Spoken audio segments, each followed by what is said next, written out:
घ्या कोणी देव घ्या कोणी ऐका आला घर पुसोनी ऐका आला घर पुसोनी ऐका आला घर पुसोनी देव घ्या कोणी देव घ्या कोणी ऐता आला घर पुसोनी ऐका आला घर पुसोनी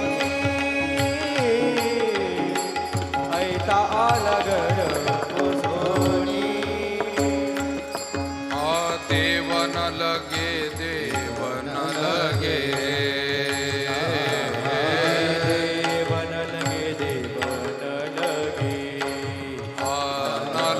लगे देव न लगे देव न लगे देव न लगे देव न लगे देव न लगे साठवणीचे रुंदले जागे साठवणीचे रुंदले जागे साठवणीचे रुंदले जागे देव न लगे देव न लगे साठवणीचे रुंदले जागे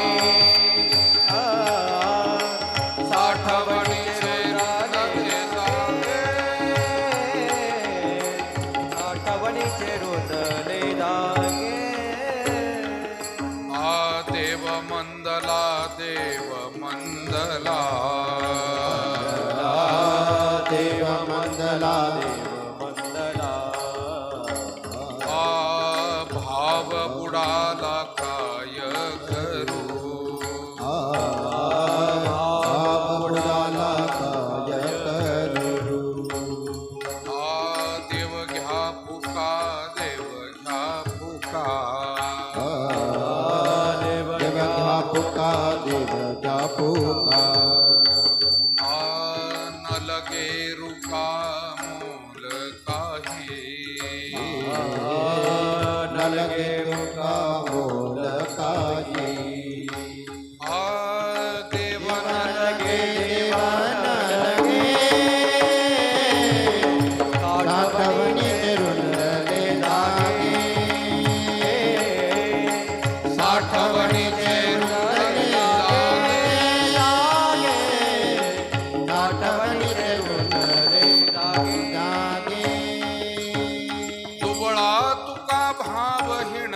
उधारा देव घेतला ऋण देव न लगे देव न लगे न लगे देव न लगे देव न लगे दुबळा तुका भाव हिण उधार देवा घेतला ऋण देव न लगे देव न लगे देव न लगे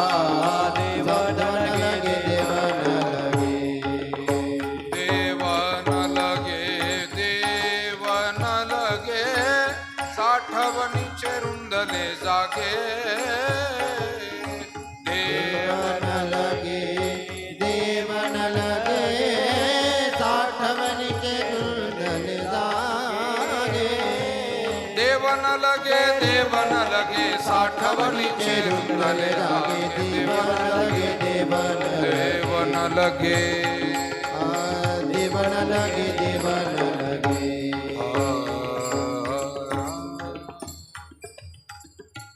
महायोग पीठे तटे भीमरथ्यां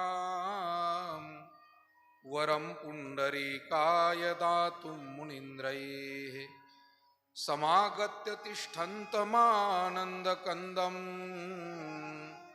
परब्रह्मलिङ्गं भजे पाण्डुरङ्गम् अलङ्कापुरीरम्य सिंहासनस्थं पदाम्भोजतेजस्फुरद्दिक्प्रदेशं विदिन्द्रादिदेवैः सदा स्तूयमानं समाधिस्थमूर्तिं भजे ज्ञानदेवं नमो सद्गुरु तुकया ज्ञानदीपा, नमो सद्गुरु सच्चिदानंद रूपा, नमो सद्गुरु भक्त कल्याण मूर्ते, नमो सद्गुरु भास्करा पूर्ण कीर्ती, तपोज्ञान वैराग्य भक्ती स्वरूपम, सदालंकृतं साधु संन्यास योगम, मुखे यस्य वेदांत शास्त्रार्थ नीतिं, नमो नारायण गिरिं ब्रह्मस्वरूपम, गुरुर्ब्रह्मा गुरुर्विष्णु गुरुर्देवो महेश्वरः, गुरु साक्षात् परब्रह्म तस्मै श्री गुरुवे नमः. देव घ्या कोणी, देव घ्या कोणी, आईताला घर पुसोनी, देव न लगे साठवणीचे रुंधले जागे.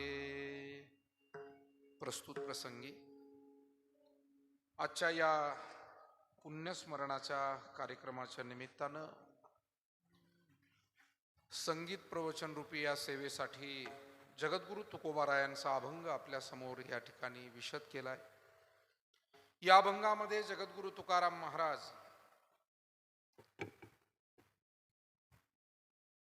सर्व मानव मात्राला तुम्हा सर्वांना देव घ्या असा आग्रह करतायत. देव देण्याचा अधिकार आणि सामर्थ्य असलेले तुकाराम महाराज समाजाच्या कळवळ्यानं प्रेमानं सगळ्यांना म्हणतायत, बाबांनो देव घ्या, कोणीतरी निदान पुढाकार घ्या आणि हा देव आपण स्वीकारा. अर्थात लोकांना देव म्हणजे काय हे समजत नाही, घेतलाच पाहिजे का, त्याची गरज किती आहे याचंही काहींना भान नाही. आणि नेमका देव स्वीकारण्यासाठी लागणारी शुद्धता, पवित्रता, अधिकार, पुण्य त्याची कमतरता. आणि म्हणून बरेच लोक म्हणाले, देव न लगे साठवणीचे रुंधले जागे. महाराज जो देव तुम्ही देणार आहात तो साठवण्यासाठी आमच्याकडे जागा नाही. तुकोबारांना थोडंसं वाईट वाटलं, म्हणाले देवरूपी मालाला मंदी आलेली आहे, कुणी मागणीच करत नाही. महाराजांनी थोडी व्यापाराची भाषा इथे मांडली. देव मंदला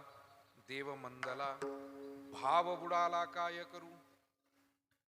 अर्थात देवाविषयी लागणारा भक्तिभाव तोही बुडाला आणि देवरूपी मालाचा जो भाव आहे तोही कमी झाला लोकांच्या दृष्टीनं. मग महाराज म्हणले देव घ्या फुका, देव घ्या फुका, मोफत घ्या, काही देऊ नका. पण आपल्याला माहितीये चांगल्या गोष्टी मोफत जरी मिळू लागल्या तरीही लोकांचा कल त्याच्याकडे फारसा नसतो. अजूनही गावोगावी होणाऱ्या पारायणाला काही टॅक्स नाहीये, ठरलेली फी नाहीये की 1000 रुपये द्या मगच पारायणाला बसा, 1100ची पावती फाडा मगच हरिपाठ म्हणा, असं तर काही नाहीये. मोफतच आहे चांगल्या गोष्टी. कीर्तन ऐकायला सुद्धा योगायोगानं अजून तिकीट नाहीये. पण तरी सुद्धा या गोष्टी कैक लोकांना, आपल्यासारखे भाग्यवान लोक थोडे आहेत की ज्यांना हे आवडतं, ज्यांना हे हवं आहे, ज्यांना माहिती आहे की याच सगळ्या सेवेनं आपल्या घरात, आपल्या गावात आणि आपल्या जीवनात एक चांगलं वातावरण निर्माण होऊ शकेल. पण बहुतांशी लोक मोफत आहे तरी नाकारतात. मग तुकोबाराय म्हणले बरेच लोक देवाला नाकारणारेच भेटलेत, आता देवाला स्वीकारावं इतका भाव माझ्याकडेही नाही. महाराज म्हणाले मी दुबळा आहे, भावहीन आहे, पण विनंती केली आणि देव उधारीवर ठेवून घेतलाय म्हणे माझ्याकडे, दुसरे तर कोणी मागे ना, देव घरी ठेवून घ्यावा एवढा अधिकार माझाही नाही. आणि म्हणून दुबळा तुका भावहीन, उधारा देव घेतला ऋण. अभंगातील हा 5 चरणाचा हा अभंग आहे. त्या 5ही चरणाचा सारांश विषय आपल्या पुढे मी ठेवला. या अभंगाच्या माध्यमातून काही सेवा भगवंताच्या चरणी, सद्गुरूंच्या चरणी समर्पित करण्यापूर्वी ज्यांचं आज हे पुण्यस्मरण या ठिकाणी साजरं होतंय त्या अनुषंगानं 2 शब्द बोलणं आवश्यक आहे. आपल्या वाकडी गावातील एक अत्यंत आदरणीय आणि आदर्श व्यक्तिमत्व कैलासवासी लहानू त्र्यंबकराव आहेर यांचं प्रथम पुण्यस्मरण संपूर्ण आहेर कुटुंबीय, या कुटुंबाचे सर्व आप्तेष्ट नातेवाईक आणि आपण जमलेले सर्व वाकडी ग्रामस्थांनी, इतर आलेली सर्व पै पाहुणे मंडळी, सर्वांच्या उपस्थितीमध्ये या ठिकाणी आज हे पुण्यस्मरण साजरं होत आहे. त्यांची मुलं आपणा सर्वांना सुपरिचितच आहेत. श्री रघुनाथ लहानू आहेर, श्री जगन्नाथ लहानू आहेर, श्री बाळासाहेब लहानू आहेर सर. त्याचप्रमाणे त्यांच्या मुली राहीबाई पुंजाजी भगत, जिजाबाई केशवराव घाडगे, कैलासवासी लहानू भाऊ यांच्या बहीण गंगा भागीरथी पार्वताबाई नानाभाऊ जेजूरकर.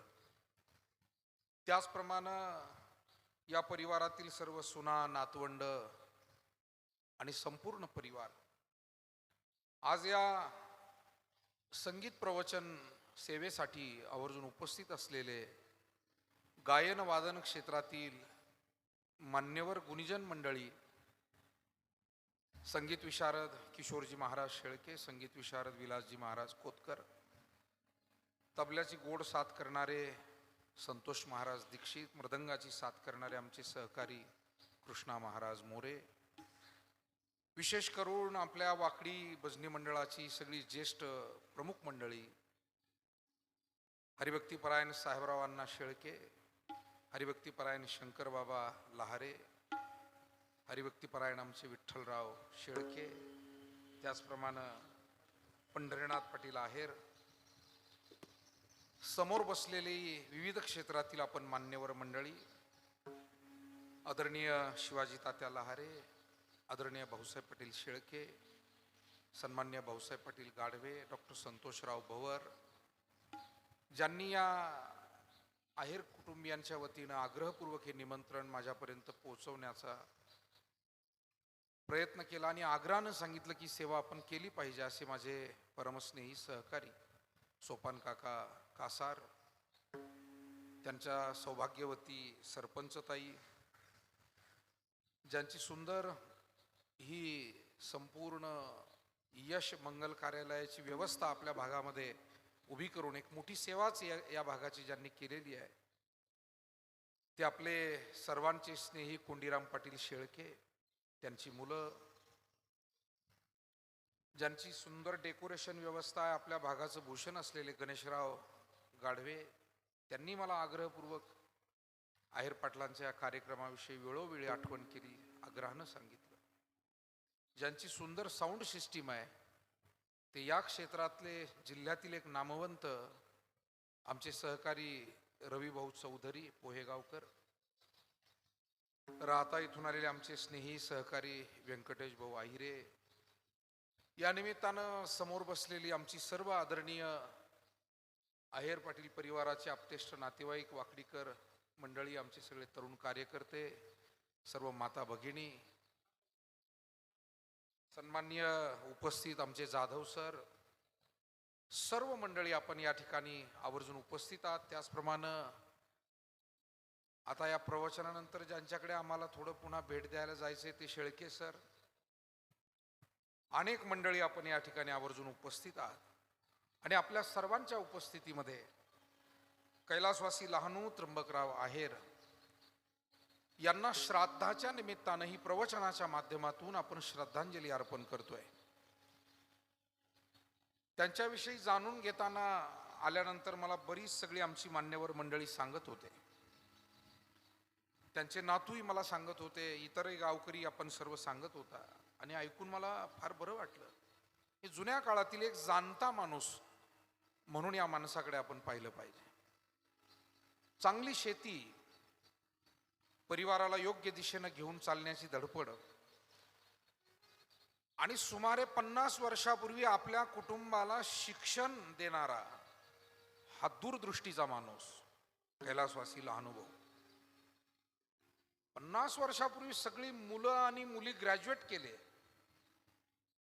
म्हणजे मला असं वाटतं की आपल्या भागामध्ये जुन्या पिढीमध्ये फार मोजकी माणसं अशी होती, मोजक्या कुटुंबामध्ये, की ज्यांना त्या काळी दूरदृष्टी होती. आणि त्या ग्रामीण भागातल्या मोजक्या माणसापैकी लहानूभाऊ हे होते असं आपल्याला म्हणावं लागतं.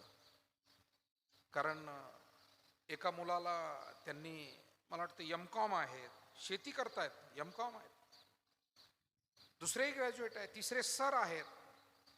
मुलीला त्या काळी 11वी शिकवलं. जरा अवघडच काम आहे. त्या काळात शिक्षण कुठं होते. आणि मी जुन्या माणसांकडनं नेहमी ऐकतो की शिक्षण घ्यायचं म्हणजे दूर जावं लागायचं, सोयी नव्हत्या. आणि अशा काळामध्ये त्याचप्रमाणे ते वारकरी संप्रदायाचे एक पाईक होते, सेवक होते. गळ्यात तुळशीमाळ होती. धार्मिकतेची अत्यंत मनापासून त्यांना कैलासवासी लहानुभाऊ त्र्यंबकरावजी आहेर यांना ही आवड होती. आणि या कुटुंबाला त्यांच्यामुळे असं म्हणावं लागेल की एक दिशा मिळाली. जसं कोणत्याही परिवारामध्ये कोणातरी व्यक्तीमुळे त्या परिवाराला एक कलाटणी बसते. आता कलाटणी हा शब्द दोन्ही अर्थाने घेता येतो. कधी कधी चांगल्या दिशेनेही कलाटणी बसते. एकाच व्यक्तीच्या धोरणीपणामुळे कधी कधी कुटुंब ऊर्जित अवस्थेत येतं आणि एकाच माणसाच्या कधी कधी अक्षम्य चुकांमुळे संबंध कुटुंबाला त्याचे परिणाम कधी कधी भोगावे लागतात. मला असं वाटतं साधारणपणे आपल्यासारखी सज्जन माणसं सतत तो प्रयत्न करतात. यश अपयश प्रत्येकाला येत राहतं, पण मी माझ्या कुटुंबाला योग्य दिशेनं घेऊन जाईन हा प्रयत्न आपल्यासारख्या सर्व सज्जनांचा असतो. आणि त्यामध्ये कैलासवासी लहानुभाऊ हे यशस्वी झाले असं आपल्याला म्हणावं लागतं.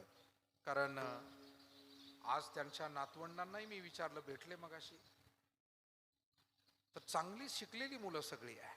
सगळेच ग्रॅज्युएट, पोस्ट ग्रॅज्युएट, मेडिकल चालवतात ते भेटले. एक सिव्हिल इंजिनियर मगाशी धावती भेट. अर्थात बाकीचे नातू प्रवचन झाल्यावर भेटतीलच मला. धावपळीत जेवढे भेटले तेवढा उल्लेख करतो. पण मला सांगितलं मगाशी त्यांनी की आमच्या कुटुंबामध्ये, मग आमच्या लहानूबाबांच्या मुलांची मुलं असो की मुलींची मुलं असो, ही सगळीच उत्तम शिकलेली आहे, मुलं मुली. आणि म्हणून अशा पद्धतीनं चांगली आदर्श शेती करणारा हा परिवार, उद्योग व्यवसायामध्ये सुद्धा शेतकरी कुटुंब चांगलं काम करू शकतात हे आपल्या कामातून दाखवणारा हा परिवार, नोकरी व्यवसायामध्ये सुद्धा पुढाकार घेणारा हा परिवार, आणि या सगळ्यासोबत धार्मिकता, माणुसकी, प्रेम, आपुलकी, नातेसंबंध, जिव्हाळा जपणारा हा आहेर परिवार, अशा या आहेर परिवाराला विचार, संस्कार आणि दिशा देण्याचं काम ज्यांनी मुख्यत्वे केलं त्या या परिवाराच्या मार्गदर्शकाचा, कुटुंब प्रमुखाचा हा पुण्यस्मरणाचा सोहळा, दीर्घायुष्य त्यांना लाभलं. परमेश्वर कृपेनं 90पेक्षा अधिक आयुष्य, अगदी 90च्या आसपासचं आयुष्य त्यांना मिळालं, हे सुद्धा एक परम भाग्य आहे. पण मिळालेलं आयुष्य हे त्यांनी सत्कारणी वेचलं, चांगल्या पद्धतीनं वेचलं असंच आपल्याला म्हणावं लागतं. आणि म्हणून आज प्रवचनाच्या माध्यमातून त्यांनाही आदरांजली वाहत असताना जगद्गुरु तुकाराम महाराजांचा अभंग सेवेसाठी घेतलेला आहे. आणि कैलासवासी लहानुबाबा यांच्याप्रमाणे आपलं प्रत्येकाचंही आयुष्य सार्थकी लागावं, यथार्थ ठरावं, यासाठी काही मार्गदर्शन तुकाराम महाराज या अभंगातून आपल्याला करतायत. खरं तर संत महात्म्यांच्या जीवनातील प्रत्येक उपदेश हा समाज हिताचा आहे, समाज कल्याणाचा आहे. साधारण तुम्ही आम्ही माणसं कधी कधी जे बोलतो ते बऱ्याच वेळेला वायफळ असतं, त्याचा काही उपयोग असतोच असं नाही. अनंत वाचाळ बरळती बरळ, त्या कैसेने गोपाळ पावे हरी. आमच्या बोलण्याला बऱ्याच वेळेला काही तथ्य नसतं आणि त्याच्यामुळे ती बोलणं उगीच व्यर्थ ठरतं. कधी कधी समाजामध्ये असंही दिसतं, काही माणसं बोलतात, हुशारीनं बोलतात, पण जाणीवपूर्वक त्याच्यामध्ये कोणाचं ना कोणाचं काहीतरी वाईट करण्याचा हेतू असतो. असंही बोलणारी आणि व्यर्थ बोलणारी माणसं भेटतात, कुभावनेनं बोलणारी माणसं भेटतात, पण सद्भावनेनं बोलणारी फार थोडी माणसं समाजामध्ये आपल्यासारखी असतात. आणि त्या सद्भावनेनं बोलण्यापेक्षाही, बोलणाऱ्यांपेक्षाही प्रत्येक शब्द समाजाच्या हिताचा काढणारे जे संत आहेत, त्या संतांच्या बाबतीमध्ये काय बोलायचं. माऊली ज्ञानेश्वर महाराज म्हणाले, जयाचे बिसाट शब्द सुखे म्हणो येती वेद. ज्यांची सहज बोलणं जरी सुद्धा वेदाच्या किमतीचं आहे आणि म्हणून त्यांच्या सहज बोलण्यात हित आणि उपदेश आहे असं महाराजांनी सांगितलं. हित उपदे सहज बोलणे हित उपदेश सहज बोलणे हित उपदेश. सहज बोलणे हित उपदेश. सहज बोलणे हित उपदेश सहज बोलणे हित उपदेश सहज बोलणे हित उपदेश. सहज बोलणे हित उपदेश. करोनी सायास शिकविती करोनी सायास शिकविती काय द्यावे त्याचे भावे उतरा द्यावे त्याचे भावे उतरा वेदासे भावे काय द्यावे त्याचे भावे उतरा. ठेविता पायी जीव तोडा ठेविता पायी जीव तोडा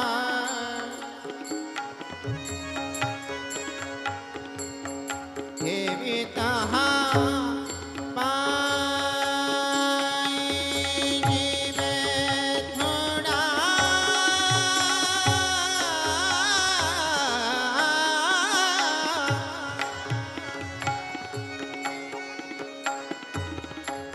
ठेविता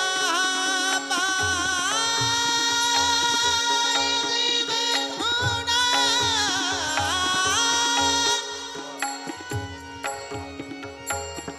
जीव थोडा जीव थोडा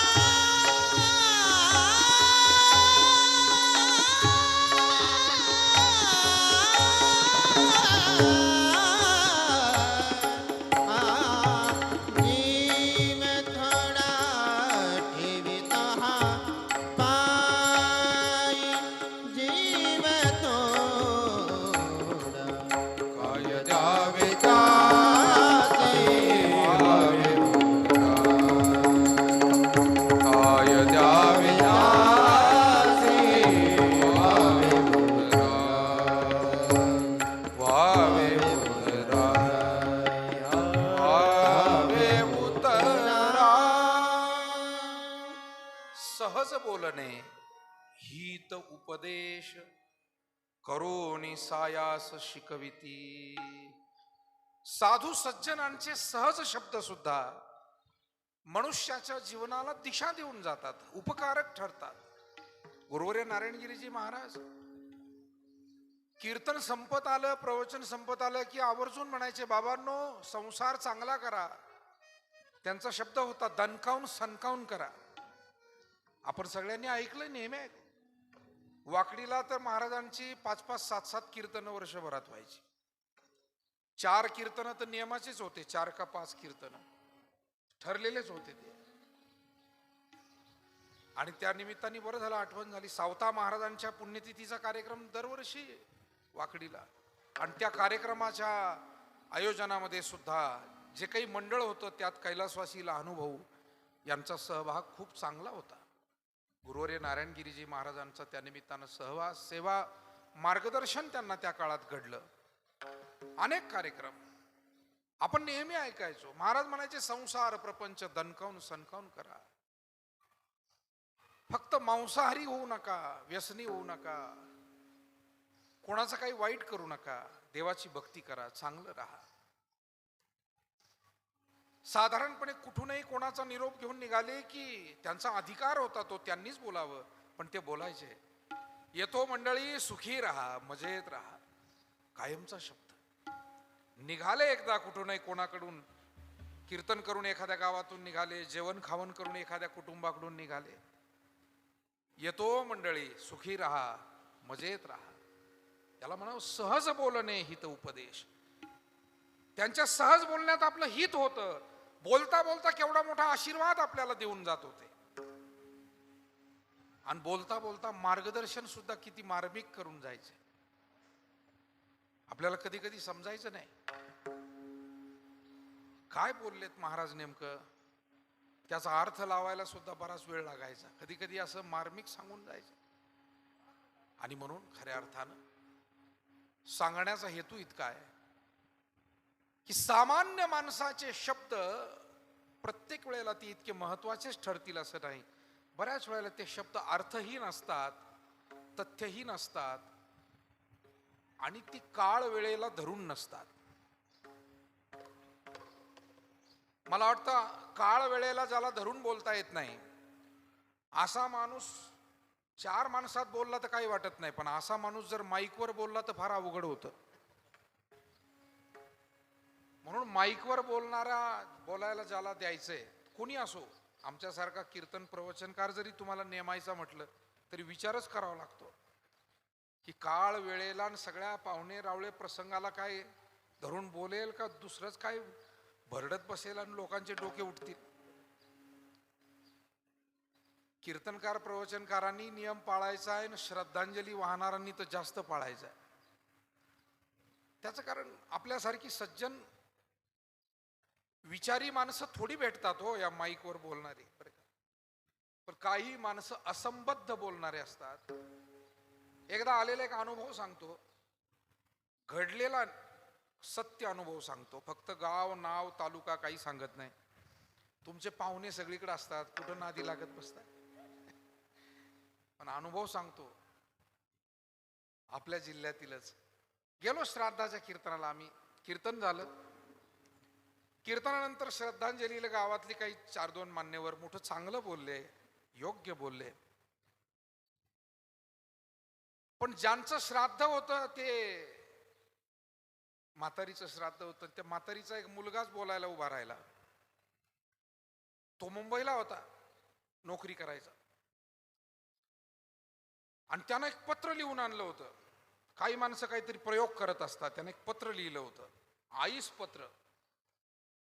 आणि आईला पत्र लिहून आणलं, आणि त्या पत्रामध्ये त्यानं लिहिलं, म्हणे आई तू खूप कष्ट घेतले, आम्हाला लहानाचं मोठं केलं, पण आई आम्हाला माफ कर. मोठ्या वहिनीनं तुझ्याकडे काही फार लक्ष दिलं नाही. थोरला भाऊ तुला कधी दवाखान्यात घेऊन गेला नाही. मी तर म्हटलं आता मारामाऱ्याच होत्या, आता काही खरं नाही म्हटलं इथं. बाबांनो, तुम्हाला सांगायचं म्हणजे असे अनुभव जर सांगायला लागलो, 25 वर्ष आम्ही फिरतोय समाजात, फार विचित्र माणसं भेटतात, फार नमुने पाहायला भेटतात. या आहेर परिवारासारखे आपल्यासारखे पुष्कळ चांगली माणसं भेटतात, पण त्याच्यात अपवादानं काही कलाकार, काही नमुनेबाज माणसं भेटतात. त्याच्यातला तो एक अनुभव होता. गावातला माणूस एक प्रमुख तुमच्यासारखा कोणी, तो पटकन उठला आणि त्यानं माईक घेतला त्याच्या हातातून. म्हणे का रे 150 आण्या, त्याच पोरांनी भरपूर सेवा केली आईची, आणि मुंबईहून येऊन त्यांना शिकवतो का म्हणे. मग तू कुठं मेला होता म्हणे. गावातला त्रयस्थ माणूस प्रमुख, त्यानं त्याला चांगला हिसकावून काढला आणि सांगितलं गप कर, तुझं हे बोलणं बंद कर म्हणे. तेव्हा हे असं आहे. म्हणून माणसांचं, सामान्य माणसं काय बोलतील आणि काय त्याच्यातून होईल काही सांगता येत नाही. कारण तुमचं आमचं सामान्याचं असं ना तर बोलून जायचं आणि मग विचार करत बसायचा. संतांचं तसं नाहीये. साच आणि मवाळ, मितले आणि रसाळ, शब्द जैसे कल्लोळ अमृताचे. संतांची भाषा कशी आहे? मुळात ती खोटी नाहीये, सत्य आहे. तुका म्हणे सत्य सांगे. ते खोटं बोलत नाही कुठल्याच प्रसंगी, म्हणून त्यांची भाषा सत्य असते. मवाळ, मवाळ शब्दाचा अर्थ सांगताना मी आपल्याला सांगेन, मवाळ कशाला म्हणायचं. घरामध्ये प्रसंगी आपले आईबाप रागावतात, पण तरी सुद्धा त्यांच्या मनामध्ये आपल्या हिताविषयी कळवळा असतो, म्हणून त्या भाषेला मवाळच म्हणायचं. गुरुवर्य नारायणगिरीजी महाराज रागवायचे आणि म्हणायचे, तुम्ही आमचे माणसं आहे हो. याला मवाळ म्हणायचं. त्या रागावण्यामध्ये सुद्धा तुटलेपणा नव्हता, परकेपणा नव्हता, दुरावा नव्हता, आणि तो समोरच्या माणसांपर्यंत, भोळ्या भाबड्यांपर्यंत सुद्धा सहज पोहोचत होता की महाराज आपलेच कुणीतरी आहे, आपले एकदम जवळचे आहे, सर्वात जवळचे आहे. आणि म्हणून त्यांच्या बोलण्याचं कधी राग कोणाला कधी वाटला नाही. आणि वाटलाच तर समजून घ्यायचं की समजून घ्यायला कमी पडला, अज्ञानी. साच आणि मवाळ, मितले आणि रसाळ. आणि म्हणून जगद्गुरु तुकाराम महाराजांसारखे संत, ज्या वेळेला त्यांच्या असं लक्षात येत आहे की या समाजाच्या हितासाठी आपण काही मार्गदर्शन केलं पाहिजे, काही अनुभव सांगितले पाहिजे, लोकांना 4 गोष्टी हिताच्या सांगितल्या पाहिजे. येतो हिताचा कळवळा, पडती हाती म्हणून काळा. झाडाकडे कोणी जात नाही की तू आम्हाला फळ दे, पण निसर्ग नियमानच त्याच्यात ती उपकारक शक्ती आहे. ते फळ देत राहतं, सावली देत राहतं, औषध देत राहतं. जमिनीला कोणी म्हणत नाही की तू पेरलेला आम्हाला दे, पण तिच्यात निसर्ग नियमानं ती शक्ती चालत आली. परमेश्वर कृपेनं पेरलं की ती देत राहते. नदी आमची तहान भागवते, पर्जन्य आमची तहान भागवतो, सूर्य आम्हाला उष्णता देतो, गाय आम्हाला दूध देते. तसं समाजातली सज्जन माणसं हे कोणी सेवा सांगावी मग करावी याची वाट पाहत नाही. गावागावांमध्ये अशी माणसं भेटतील की भजन म्हणण्यासाठी काही कोणी त्यांना पगार दिलेला नाहीये, पण ते टाळ वाजवतायत, भजन म्हणतायत. गावातलं मांगल्य, पावित्र्य, अध्यात्म सेवा टिकवतायत. गावागावात अशी काही माणसं आपल्याला भेटतील मोजकी, जे जातात, मंदिर झाडून घेतात, देवाला आंघोळ घालतात, दिवा लावतात, गंध लावतात, मंदिर उघडतात, मंदिर लावून घेतात. काही कोणी त्यांना आग्रह केलेला नाही तुम्ही हे कराच म्हणून, पण त्यांना आवड आहे, उपजत आवड आहे. समाजातल्या गरजू लोकांची सेवा करणारी अनेक माणसं अशी भेटतील की त्यांना कोणी सरकारने काही नियम बंधन घालून दिलेलं नाही की तुम्ही हे करा म्हणून, पण त्यांच्यातली जी सेवावृत्ती आहे ती त्यांना गप्प बसू देत नाही. आणि हेच मोठ्या माणसांचं मोठेपण आहे. सेवाभावी लोकांचा हाच सेवाभाव आहे. त्यांच्यातली ती वृत्ती त्यांना. ज्ञानोबारांनी एक छान ओवी सांगितली. कमळाच्या फुलाचं, उमललेल्या फुलाचं उदाहरण दिलं. महाराज म्हणाले, कमळाचं फूल, ती कळी एकदा उमलली की सुगंध देते. कोणी सांगितलं नाही तू आम्हाला सुगंध दे. आणि देत असताना लहान थोर, आबाल वृद्ध, जवळचा दूरचा भेदभाव करत नाही. जो येईल त्याला सारखा सुगंध आहे. जैसी कमल कलिका झालेपणे, हृदयीच्या मकरंदा राखोनेने, दे राया रंका पारणे अमोदाचे. जैसी कमळ कलिका झालेपणे, हृदयीच्या मकरंदा राखोनेने. तो सुगंध ती स्वतः राखून ठेवीत नाही. या निसर्गामध्ये एक गोष्ट खरी आहे, साचून ठेवण्याचं काम फक्त माणूस करतो, बाकी कोणीच करत नाही. माणसानं साचू नये असं अजिबात नाही, जरूर साचवावं, पण कोणती गोष्ट अति झाली की त्याची माती होते हे ध्यानात ठेवावं. अति झाली की माती. बंगालमध्ये एका बाईच्या घरात काय नोटा सापडल्या, राम राम राम राम राम. आपण पाहून ना ऐकून बेजार. कोणत्याही गोष्ट, मागे कर्नाटकमध्ये एक छापा घातला तर पैपातच पैसे निघाले. ते पैप कापला त्या अधिकाऱ्यानं तर पैसेच पडायला लागले सगळे. आमच्यासारख्या मी अचानक बातमी पाहायला लागलो, मला असा कोणता पैप आहे बुवा याच्यातून पैसे पडताय. आणि मग जरा सविस्तर पाहिल्यावर कळलं ते की ते, मला वाटलं बोरला तर नाही पैसे लागले, काय झालं काय हे नेमकं कसं काय. विनोदाचा भाग सोडा मायबाप हो. अति लोभ, अति क्रोध, अति मोह, अति माया, या सगळ्याच गोष्टी माणसाला धुळीला मिळवतात, मातीला मिळवतात. हेच पुराण आपल्याला सांगताय, इतिहास आपल्याला सांगतोय आणि वर्तमानही तेच आपल्याला शिकवतोय. या जगामध्ये तेच घडलं. शक्तीचा दुरुपयोग, धनाचा दुरुपयोग, संपत्तीचा दुरुपयोग, बुद्धीचा दुरुपयोग. आणि म्हणून जरूर आपल्याला जे गरजेचं आहे ते साचवावंही लागतं, ठेवावंही लागतं. परंतु नुसतं स्वतः पुरतं, गीता असं म्हणते, गीता श्रीमद भगवत गीता, यो भुंक्ते स्तेन एव सहा. म्हणजे जी माणसं स्वतःपुरतं शिजवतात आणि फक्त स्वतः खातात दिवसभरात, त्यातला एक घास सुद्धा जर का ते गाईला, चिमणीला, कावळ्याला, मांजरीला, कुत्र्याला कशालाच देत नसतील तर ते चोरीचं अन्न खातायत, याचं पाप त्यांना लागतं. आणि म्हणून आपली वाडवडील माणसं किती हुशार होती आणि किती शास्त्रोक्त वागत होती. त्यांना शास्त्र वाचता येत नव्हतं, पण ते शास्त्राप्रमाणे वागत होते. हे फार महत्वाचं आहे. शास्त्र कुठं वाचता येत होतं जुन्या माणसांना, पण त्यांच्या वागण्यात जे काही होतं ते सगळं शास्त्र होतं. शास्त्राच्या बाहेर काही नाही, नियमाच्या बाहेर काही नाही. नियम समजून घेत, कायदे कुठं वाचता येत होते त्यांना, पण जे काही वागणं होतं ते सगळं कायद्याला धरून होतं, शास्त्राला धरून होतं. आणि म्हणूनच महाभारतकार असं म्हणतात की तुम्हाला जर जीवनात यशस्वी व्हायचंय तर तुमच्या निर्णयामध्ये नेहमी वडीलधाऱ्यांना सहभागी करून घ्या. कारण ती सभाच नाही की ज्या सभेमध्ये कुणी वडीलधारा माणूस नाही, ती बैठकच नाही. महाभारत 5000 वर्षापूर्वी आम्हाला सांगताय कोणती बैठक आणि कोणता निर्णय त्या वेळेला खरा यशस्वी, ज्यावेळेला कुणीतरी वाड वडील, अनुभवी माणसं, आई वडील कोणीतरी त्यात सहभागी असतील. जैन मुनी तरुण सागरजी म्हणायचे, वडीलधाऱ्या माणसांच्या चेहऱ्यावर, अंगावर सुरकुत्या पडतात, पण एकेका सुरकुतीमध्ये हजारो अनुभव साठवलेले असतात.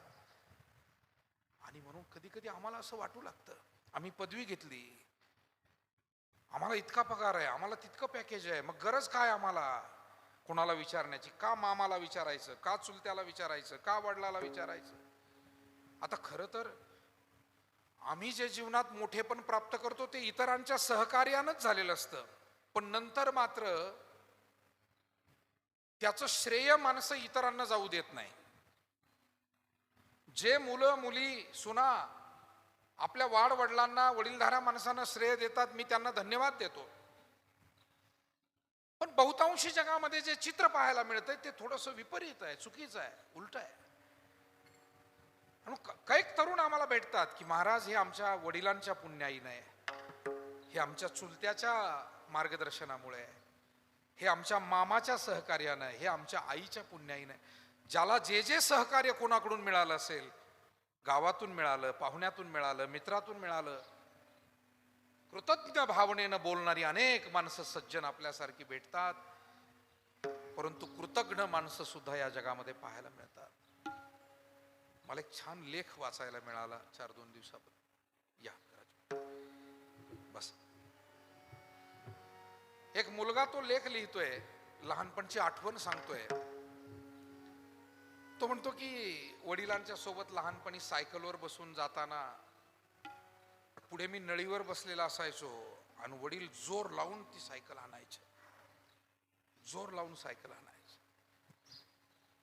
आणि ती जोर लावून सायकल हाणता हाणता आम्ही लहानाचे मोठे झालो. पण लक्षात आलं की असाच जोर लावून आमच्या आई वडिलांनी आम्हाला वाढवलं, घडवलं, शिकवलं, मोठं केलं आणि म्हणून आम्ही मोठे होऊ शकलो.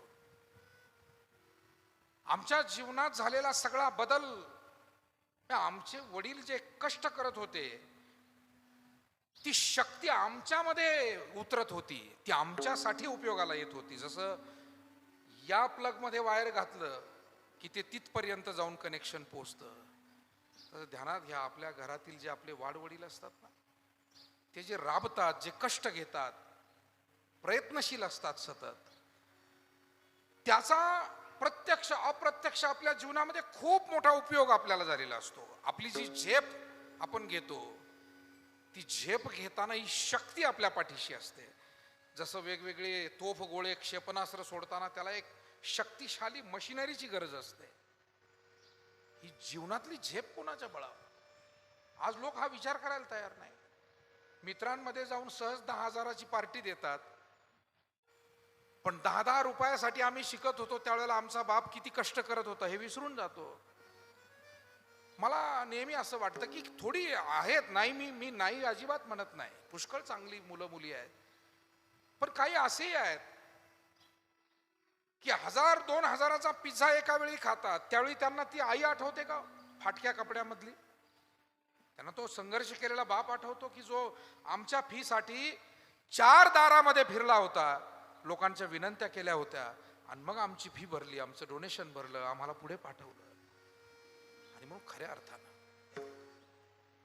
तो छान लिहितोय लेखामध्ये की हा जो जोर होता तो हळूहळू बापाचा कमी होत गेला, आम्ही मोठे होत गेलो, पण ताकद लावून सायकल मारणारा बाप हळूहळू थकत गेला. नंतर हातातली काठी सुद्धा निष्ठून पडायला लागली. आम्ही सेवा केली बापाची, पण लक्षात आलं त्यावेळी बापात जी शक्ती होती ती गेली कुठे. आणि या वाक्यानं तो मुलगा शेवट करतो या लेखाचा की लक्षात आलंय आमच्या, आम्ही जे आज उभे आहोत तर बाप जो हतबल झालाय, पण त्याच्यातली शक्ती आम्हा मुला मुलींमध्ये त्यानं घातलेली आहे. ती शक्ती पुढच्या पिढीला तो देऊन खऱ्या अर्थानं निवृत्त झालेला आहे. आणि म्हणून आपल्याला कृतज्ञ राहावं लागेल. या सगळ्या गोष्टी आपल्यासाठी ज्या घडतायत, ज्या संतांनी आमच्यासाठी काम केलं, ज्या वडीलधाऱ्या पिढीनं आमच्यासाठी झीज सहन केली, समाजामध्ये सुद्धा समाज कार्यासाठी काही माणसं अशी आहे की स्वतःच्या प्रपंचाकडे प्रत्यक्ष दुर्लक्ष करून लोक हितासाठी काम करतात. आणि म्हणून असे किती लोक आहेत. जगद्गुरु तुकाराम महाराज हे तर केवळ लोक हितासाठी जीवन जगणारे. महाराज म्हणाले, आता मला माझ्या जीवनात काही स्वार्थ उरलेलाच नाही. तुका म्हणे आता उरलो उपकारा पुरता, उरलो उपकारा पुरता, उरलो उपकारा पुरता.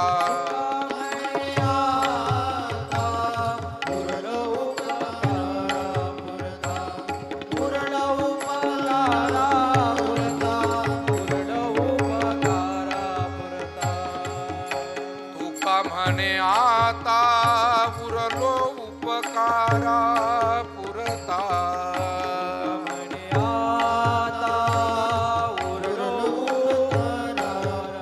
आ तुका म्हणे आता उरलो उपकारा पुरता, उरलो उपकारा पुरता, उरलो उपकारा पुरता. आ तुका म्हणे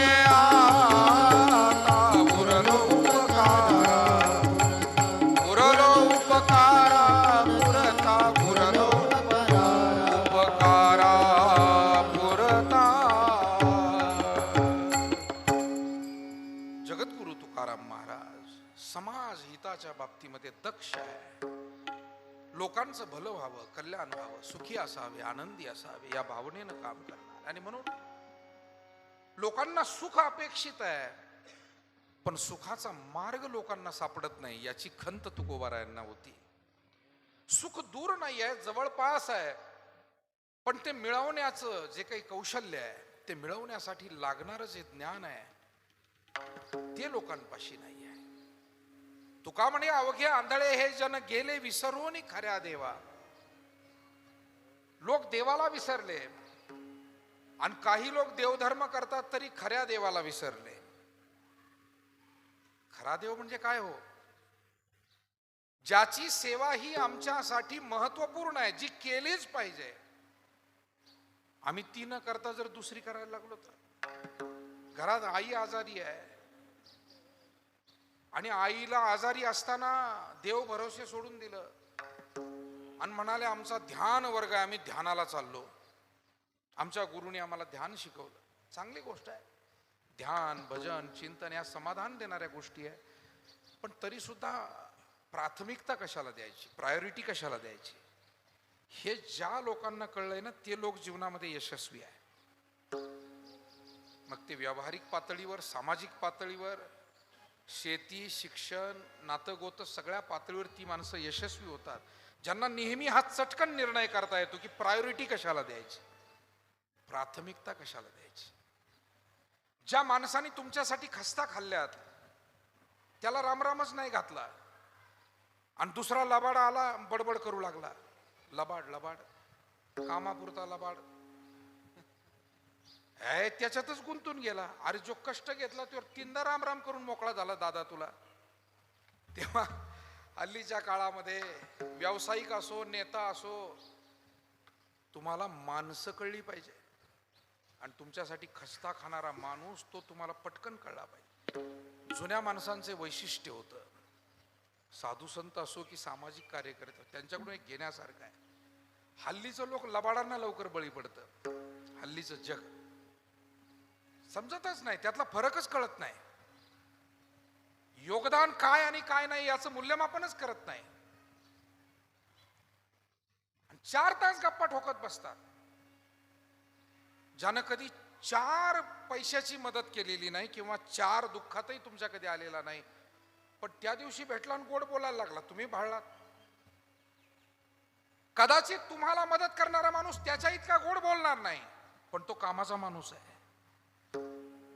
ही नव्या पिढीला जर निवड करता आली तर तुमचं जीवन खरं आहे, सुखी आहे, यशस्वी आहे. तुम्हाला हे शिकावं लागेल. तुम्ही शिकलात, तुमच्या पदव्या चांगली गोष्ट आहे, पण हे पदवीत न मिळणारं शिक्षण आहे. हे BCom मध्ये नाही, BA मध्ये नाही, BSc मध्ये नाही, इंजिनिअरिंग मध्ये नाही, MBBS नाही, BAMS नाही, BHMS कशातच नाही आहे.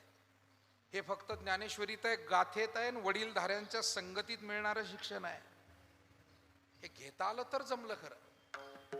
आणि म्हणून आईचे उपकार आहे तिला विसरू नका, बापाचे उपकार आहे त्याला विसरू नका. तुम्हाला लहानाचं मोठं करताना ज्यांनी हातभार लावलाय, तो गावकरी असेल, तो शेजारी असेल, तो नातेवाईक असेल, मित्र असेल, त्याला विसरू नका. त्याला प्रायोरिटी द्या, त्याला प्राथमिकता द्या. प्राथमिकता कशाला मी हे सांगतोय, प्रायोरिटी काय. आणि ज्यांना प्रायोरिटी ठरवता येतात ती माणसं शहाणी असतात, त्यांनाच निर्णय क्षमता आहे त्यांच्यामध्ये, असं त्यांना म्हटलं जातं जगामध्ये. आणि म्हणून संतांनी तर इतकं सांगितलं की तुमच्या घरी कोणी साधू संत आले, वारकरी आले आणि तुम्ही देवपूजा करताय, बघा आमच्या संतांनी प्रायोरिटी कशी शिकवली, प्राथमिकता कशी शिकवली.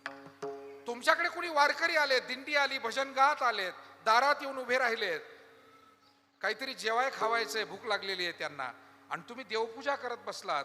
आमच्या साधू संतांनी मार्गदर्शन केलं. देव सारावे परते, संत पुजावे आरते, संत पुजावे आरते, संत पुजावे आरते.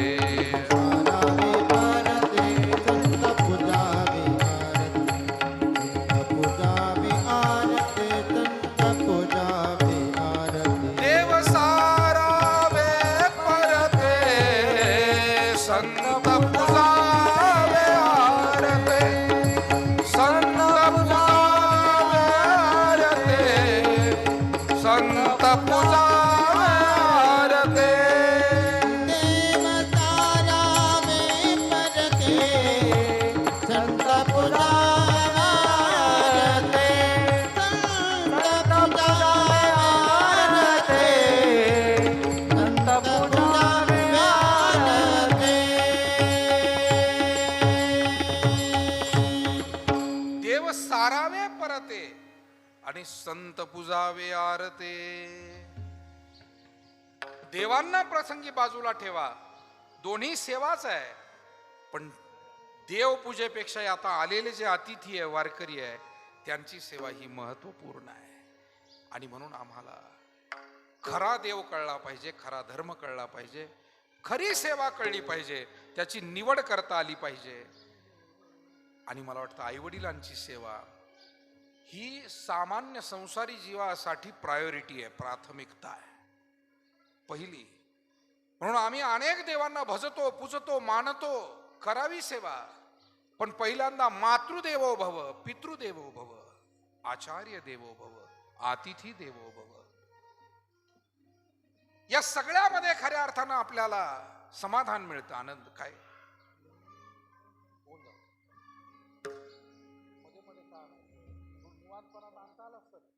आता हा व्यत्यय करून काय मिळवलं तुम्ही? हा ना. ज्ञानदेव तुकाराम, ज्ञानदेव तुकाराम, ज्ञानदेव तुकाराम,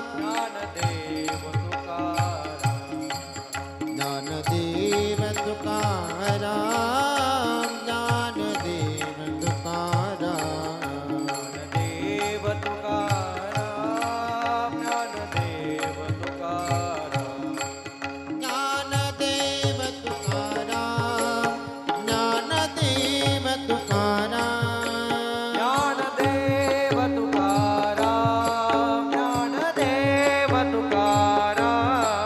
ज्ञानदेव तुकाराम, ज्ञानदेव तुकाराम, ज्ञानदेव तुकाराम,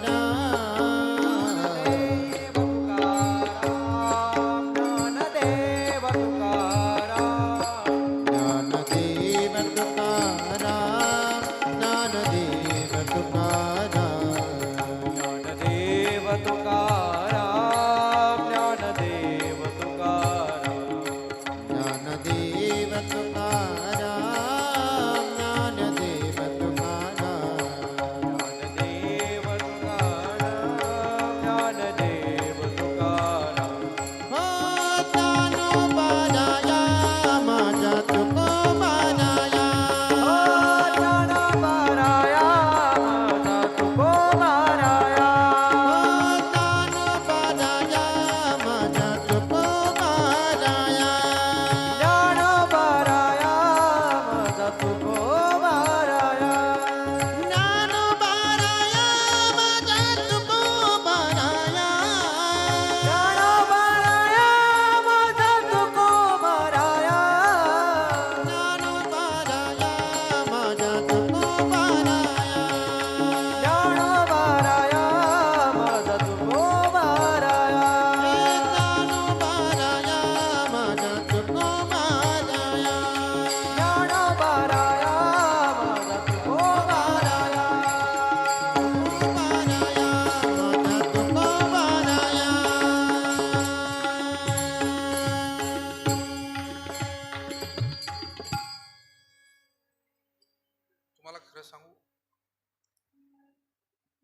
एखाद्या चित्रकाराचं अर्ध चित्र त्यानं काढलंय आणि ते आपण मध्येच हिसकावून घ्यावून फेकून त्याला जितकं दुःख होतं ना, हे जावे त्याच्या वंशात तेव्हा कळे. एखादा पैलवान चांगला खेळतोय मध्येच कुस्ती सोडून टाकावी, हे थांबा, अरे थांबा काय, आता आम्ही आताशी कुठं डाव टाकायला लागलोय, खेळायला लागलोय, आणि थांबा काय मध्येच. हे ज्याच्या त्याच्यात तो एक आनंद असतो. हे पोट भरण्यापुरतं असेल हे सगळं तर त्या माणसांना काय वाईट वाटणार नाही, पण आमचा काय तो उद्योग नाही आहे. आम्ही आनंद घेतो आणि आनंद देण्याचा प्रयत्न करतो, एक हेतू चांगला ठेवून. बाकी काही शास्त्री नाही, विद्वान नाही, पंडित नाही, परंतु जे गुरुमुखातून आणि जे आपल्या सगळ्या वाडवडील मायबाप संतांनी आपल्याला विचार दिले तेच आपल्याला जे जमतील मोडके तोडके ते पुढच्या पिढीपर्यंत देत राहावे, हा प्रामाणिक हेतू घेऊन हे काम असतं. आणि हे प्रसंग असतात. बसून राहा, सगळे बसा, तुम्ही काही उभं राहण्याची काहीच गरज नाही आहे, तुम्ही ऐका बसून सगळेजण. हे काही लग्न नाही किंवा हे काही बाकीचं काय, हे काय साखरपुडा नाही, हा वाढदिवस नाही, हा पुण्यस्मरणाचा थोडासा वेगळा कार्यक्रम, गंभीर कार्यक्रम. आणि म्हणून हा एवढा एकच कार्यक्रम आहे की प्रबोधनाची खूप योग्य जागा आहे असं माझ्या स्वतःला नेहमी वाटतं. कारण एक प्रसंग असा असतो की एक शांत भाव प्रत्येकाच्या मनात असतो.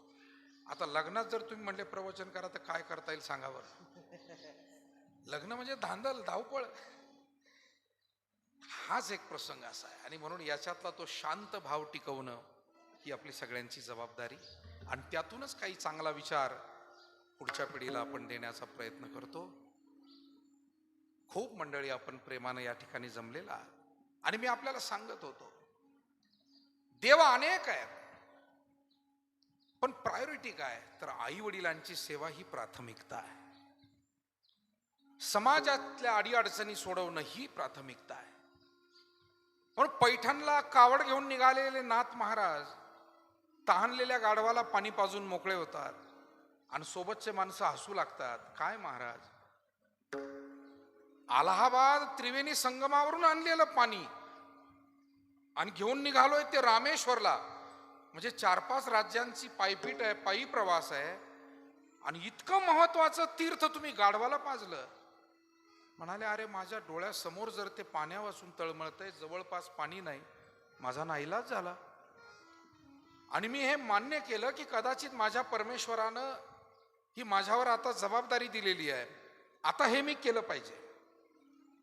मग प्राथमिकता समजून घ्या जीवनातल्या. कर्मठ होऊ नका आणि उर्मटही होऊ नका. वेळ काळ प्रसंगाला पाहून लवचिक व्हा, लहान व्हा, 2 पावलं मागे घ्या, पण त्या प्रसंगाला अनुरूप असं वागा. हे आपल्याला शास्त्र शिकवत आहे, हे आपल्याला संत शिकवत आहे. नाही तर कर्मठ माणूस असतो, तो म्हणला नाही नाही मी पाणी घेऊन चाललोय रामेश्वरला, गाढव मेलं तर मरू दे, मला काय घेणं त्याचं.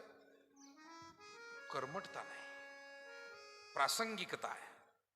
आणि म्हणून प्रत्येक गोष्ट प्रासंगिकतेनं खऱ्या अर्थानं योग्य ठरते. प्रासंगिकता महत्वाची आहे. तांदूळ हे लग्नाच्या वेळी फेकले तर प्रासंगिकता आहे,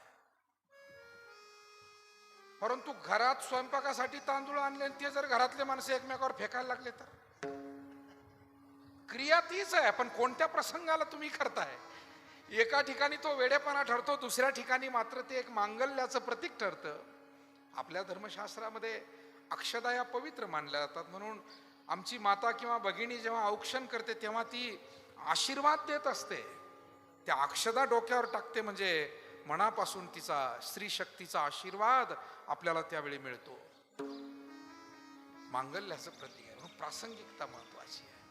आणि म्हणून जगद्गुरु तुकाराम महाराजांच्या लक्षात आलं की लोकांना देवधर्म समजावून सांगितला पाहिजे, देवधर्म लोकांपर्यंत पोहोचवला पाहिजे. हीच आता काळाची गरज आहे. आणि म्हणून महाराजांनी मठात न बसता, घरात न बसता, फक्त मंदिरात न राहता वारकरी संप्रदायाने एक वेगळी कृती केली. त्या काळामध्ये पूर्वीच्या काळी प्रबोधनाची परंपरा होती, पण जिथे कुठे साधू महात्मा मठात राहतील लोकांनी तिथे जावं आणि मग त्यांनी प्रवचन सांगावं, अशा पद्धती होत्या. ज्ञानोबारायांनी पद्धत बदलली, नामदेवरायांनी बदलली, नाथरायांनी बदलली, तीच तुकोबारायांनी सुद्धा सांभाळली. समाज आपल्यापर्यंत येईल याची वाट न पाहता समाजापर्यंत जाणं. जसं काही वेळेला आपण दवाखान्यात जाऊन उपचार घेतो, पण एखादी साथ जर खूप मोठी आली तर आरोग्य खात्यातली माणसं आपल्यापर्यंत येतात. या कोविडच्या काळामध्ये आमच्या त्या भगिनी होत्या पहा, त्यांना आशा वर्कर्स म्हणतात. त्या काळामध्ये मोठं कौतुक वाटायचं की त्या ज्या आशा भगिनी आहे, माणसं सख्या नात्या गोत्याची माणसं 25 फूट लांब बसत होती एकमेकापासून. सख्खा भाऊ बहिणीच्या घरी गेला तरी चहा पित नव्हता, मास्क काढत नव्हता. नो, कारण त्याला भीती वाटत होती, मला कोरोना झाला तर मी काय करू. आणि त्या काळामध्ये हे आमचे जे आरोग्य सेवक सेविका घरोघरी जायचंय, तुमच्या हाताला शिक्का मारायचा आहे, म्हणजे स्पर्श होतो की नाही, क्वारंटाईन करणाऱ्याला शिक्के मारत होते. तुमचं तापमान घ्यायचंय, तुम्हाला काही प्राथमिक उपचार द्यायचे. म्हणजे आरोग्य, कधी कधी आपण दवाखान्यात जातो तर कधी कधी दवाखानाच आपल्या घरी येतो. मला वाटतं दवाखाना घरी येतो त्यावेळेला ती एक मोठा हेतू, मोठा विचार त्यामागे असतो. तसं सामान्य भक्तांनी साधूकडे जावं, त्यांच्या आश्रमात जाऊन मार्गदर्शन घ्यावं, हा नियम होता. पण वारकरी संप्रदायाने तो बदलला. म्हणाले, जन तरी देखे गुंतले प्रपंचे, स्मरण ते त्यांचे त्याशी नाही. स्वतःच्या मनानं आश्रमात येऊन अध्यात्माचा बोध घेतील अशी किती माणसं या जगात आहे. मग आपणच त्यांच्याकडे जाऊया आणि आपण त्यांना परमार्थ सांगण्याचा प्रयत्न करूया. म्हणून तुकाराम महाराज या कळवळ्यानं, या प्रेमानं समाजापर्यंत आले, समाजाला परमार्थ सांगू लागले आणि आग्रह करू लागले की बाबांनो, हा देव तुमच्यासाठी आणलाय, हा तुम्ही घ्या. असं गोड वर्णन महाराजांनी या अभंगातून केले. देव घ्या कोणी देव घ्या कोणी देव घ्या देव घ्या कोणी देव घ्या देव घ्या कोणी देव घ्या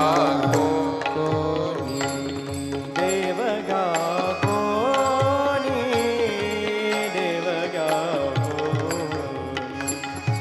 देव घ्या कोणी देव घ्या हे देव घ्या कोणी देव घ्या देव घ्या कोणी देव घ्या ऐकाला घरपुसोनी ऐकाला घरपुसोनी देवन डगे देवन देवन डगे देवन डगे ऐकाला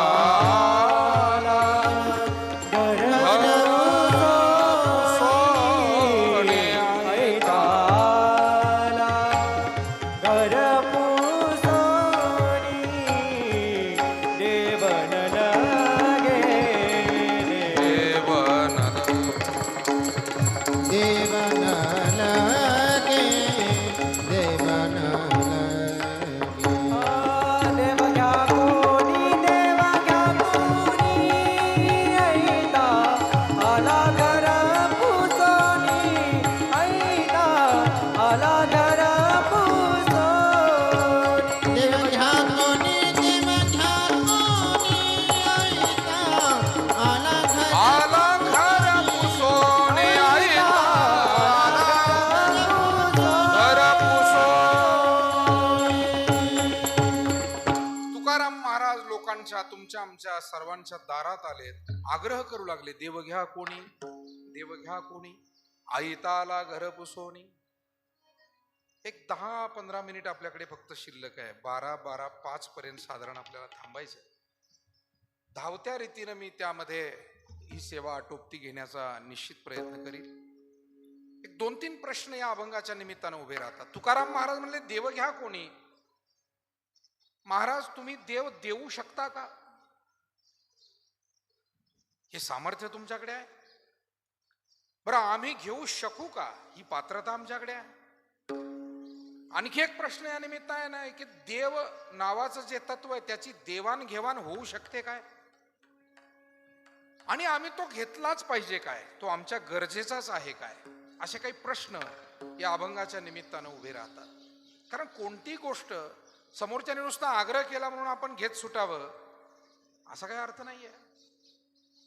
वारीला ज्या वेळेला आमची वारकरी जातात, भजनी मंडळ चालतात, आता हल्ली इतके सामाजिक संस्था निघाल्या, दर 5, 50, 100 फुटावर कोण केळं वाटतोय, कोण फुटाणे वाटतोय, कोण पाण्याच्या बाटल्या देतोय. काय जस त्याचं सेवा करतात, चांगलं आहे. पण आता भजनी माणसाला जबाबदारी अशी असते की सकाळचा एकदा स्नान झालं, नाश्ता त्याला तिथं मिळालेला आहे. आणि मग साधारण जो भजनी खरा वारकरी आहे तो त्या फंदात काही पडत नाही. आता आपली सुद्धा वाकडीची दिंडी एक आदर्श दिंडी आहे, एक चांगली दिंडी आहे आपल्या वाकडीची. सगळी प्रमुख मंडळी आपण त्याला चांगलं चालवत आहे. मध्येच अभंग सोडायचा, हा केळं देतो आणि तो फुटाने देतो, म्हणजे हा काय धंदा? जे ठीक आहे, आपल्या मागून जो गरजू येईल तो घेईल, आपण घेतलंच पाहिजे असं थोडंच काही आहे. आणि म्हणून पुण्यामध्ये सुद्धा जेव्हा पालखी सोहळे येतात, दोन्ही आपले तुकोबारायांचा पालखी सोहळा आणि माऊलींचा, त्यावेळेला त्या वाटणारांच्या लाईनला जे लागणारे आहेत ती एक वेगळी गर्दी असते, आणि भजन म्हणत चाललेले जे आहे ते वेगळे वारकरी असतात. मी तुम्हाला सांगू, हे जेवढ्या सामाजिक संघटना आहे ना, ते वारकरी म्हणून कोणाला तरी देतात, खरा वारकरी हातच लावत नाही त्यांच्या कशाला. वेळ कुठे आहे त्याला हात लावायला? तो काही तुमच्या सेवेला नाकारतोय असं नाहीये, अनादर करतोय असं नाही, पण त्याला वेळ कुठे आहे? त्याचा अभंग आहे, त्याला दिवसभराची ती काकड आरती पूर्ण करायची, वाराचे अभंग म्हणायचे, नियमाचे अभंग म्हणायचे, नाटाचे अभंग म्हणायचे, गवळणी घ्यायचं आहे, सायंकाळचा हरिपाठ घ्यायचा आहे, वेळेत पुन्हा दिंडीत पोहोचायचं आहे. त्याला दिवसभराचं एवढं मोठं, जसं शेतकऱ्याला एक टार्गेट असतं की आज हे एवढं 1-2 एकर हे पूर्ण करायचं आहे, खुरपून म्हणा, निंदून म्हणा, फवारा मारून एक टार्गेट असतं ना. वारकऱ्याचे दिंडीमध्ये टार्गेट आहे भजनाचं. आता जे काही टार्गेट म्हणून येतात त्यांना हे कळत नाही टार्गेट, तेव्हा दिंडीत सगळेच येतात. माझं असं काही मत नाही की सगळे काही आलबेल आहे, तऱ्हेतऱ्हेचे लोक, हौसे नवसे सगळे. आता काय करणार, आपला हा संप्रदाय असा आहे, यारे यारे लहान थोर. पण अजूनही आमचा जो खरा नित्यनियमाचा वारकरी आहे तो या गोष्टींना भीक घालत नाही. कोणाच्या मान पान आणि हे त्याला माहिती आहे, आपण प्रपंचातला वेळ काढून भजनासाठी आलोय. आपण काय मान सन्मान सोहळे स्वीकारण्यासाठी आलो नाही. आपल्याला पोटाला योग्य वेळी मिळालं, संपला विषय, काम. आणि त्याच पुण्यामध्ये तुम्हाला सांगतो, काही माणसं अशी मजेशीर ते गोण्याच्या गोण्या भरवतात. जे आता जातात त्यांना विचारा, इकडून पाण्याची बाटली घे, तिकडून खाऊचा पुडा घे, इकडून कोण चादरी वाटतो त्याची चादर घे, तिकडून कोण घोंगते वाटतो त्याचा घोंगता घे. असं करून त्या सामानानं ते गोणी भरतात. आणि मग पुण्यात 2 दिवस मुक्काम असतो पालखीचा. पुन्हा जाऊन घरी देऊन येतात ती गोणी, मग पुन्हा वारकरी हजर. दिवे घाटातल्या प्रवासाच्या दिवशी ते नसतात. दिवे घाटात जेव्हा वारकरी चढायला लागतो ना, दमछाक होते, त्या दिवशी ते गोण्या द्यायला घरी गेलेले असतात सगळे. ते नसतात त्या दिवशी, अडचणीच्या दिवशी. आणि मग हळूच पुढं सासवड, लोणंद, फलटण पुन्हा सहभागी होतात. पुन्हा काही जमा झालं तर झालं. काय बार, परमेश्वराचं नाव मनोभावे घेतलं तर काही कमी पडत नाही. कशासाठी हे जमा करावं आणि कशासाठी चुकीचा. बरं, जे गरजू आहे त्यांच्यापर्यंत पोहोचेल का? जर एकच जण सगळं जमा करून पिशवीत घालत राहिला तर वाटणारा नाही, ज्या हेतून आणलंय सगळ्यांना पोहोचावं, तो हेतू तरी साध्य होईल काय? परंतु माणसाचा एक स्वभाव झालेला असतो, एक संग्रह वृत्ती. आणि मग कुठेही गेलं की तो संग्रह करत राहायचा. म्हणजे कीर्तनकार जरी झाला, पण जर वृत्ती संग्रह वृत्ती असेल तर फुकटात मिळालेल्या शाली सुद्धा तो कोणाला देत नाही. कीर्तनकार फुकटातच मिळतात सगळ्या, काय कुठं काम धाम करून आणलेल्या नसतात. हे आता तुम्ही शाल घातली, नारळ घातली, पण काही माणसांच्या या शालीला सुद्धा छिद्र पडून जातात. पण ते कोणा गरजूला द्याव्यात किंवा आलेल्याचा सन्मान करावा, काय दुसरं काय नाही. स्वभाव, उपजत स्वभाव, संग्रह वृत्ती. ते नारळ सडून खाक होतात, पण मग देऊन टाकावं बा, आलेल्या माणसाला प्रसाद म्हणून द्यावं. मुलं असतील तुमच्याकडे त्यांना द्यावा प्रसाद, नाही. तेव्हा मोठा मजेशीर भाग आहे. तेव्हा याचा आरोप काय फक्त समाजावर करावा आणि तुमच्यावर करावा ना, आमचे सगळे काय फार, आमच्यातही काही खोडी आहे, आमच्यात आहे. मी दुसऱ्याचं म्हणत नाही, माझ्यात म्हणतो. तेव्हा आपल्या सगळ्याला हा विचार करायचा आहे. आमच्यात जर काही आमच्या वागण्यात दोष असेल, आमच्या स्वभावात दोष असेल, तर तो दुरुस्त करण्याची संधी अजूनही आम्हाला आहे. बरवी हे वेळ सापडली संधी, साह्य झाली बुद्धी संचित. हे जीवन अजून आपल्या हातात आहे, म्हणजे आपल्याला संधी आहे. आपल्या स्वभावात काही दोष असेल तो दुरुस्त करावा, संगतीत काही दोष असेल तो दुरुस्त करावा, आपल्या कृतीत काही दोष असेल तो दुरुस्त करावा. आणि तो व्हावा म्हणून संतांचा प्रयत्न आहे. कारण चुकीच्या गोष्टी जर घालवायच्या असतील तर चांगल्या गोष्टींचा स्वीकार करायला आपण प्रयत्नशील झालं पाहिजे. आणि चांगल्या गोष्टींचा हळूहळू स्वीकार होऊ लागला की चुकीच्या गोष्टी हळूहळू दूर जातात. असं कधीच होणार नाही की चुकीच्या गोष्टी अगोदर निघून जातील आणि मग चांगल्या गोष्टी येतील, असं होत नाही. मी ज्ञानोबारायांची ओवी सांगतो आपल्याला. ज्ञानोबाराय म्हणतात, जवर तुझे रूप नव्हे दिठे, तवची संसारिक विषय हे गोमटे. तू जोडलासी आता विषय विटे, उपजला त्रासू. या ओवीचा अर्थ समजून घ्या. तू जोडलासी आता विषय विटे, तुला जोडण्याचा आम्ही प्रयत्न केला आणि मग आता हळूहळू विषयाचा वीट येऊ लागलाय, चुकीच्या गोष्टींचा वीट येऊ लागलाय. म्हणजे असं कधी होणार नाही की माणूस बरा व्हावा आणि मग तो दवाखान्यात जावा. अहो, बरा होण्यासाठीच दवाखान्यात जात असतो. मुलं 100% दुरुस्त व्हावे मग त्यांनी शाळेत जावं, असं कधी होणार नाही. शाळेत घालावेच त्यासाठी लागतात की दुरुस्त व्हावे, हळूहळू ज्ञान प्राप्त व्हावं. असं कधी एखाद्या डॉक्टरला म्हणता येईल का कोणी आजारी माणसं माझ्याकडे येऊ नका, आणि मग दवाखाना कशाला? तसं एखाद्या साधू संतांनी म्हणावं तुम्ही अगोदर शुद्ध पवित्र व्हान माझ्याकडे या, असं होत नसतं.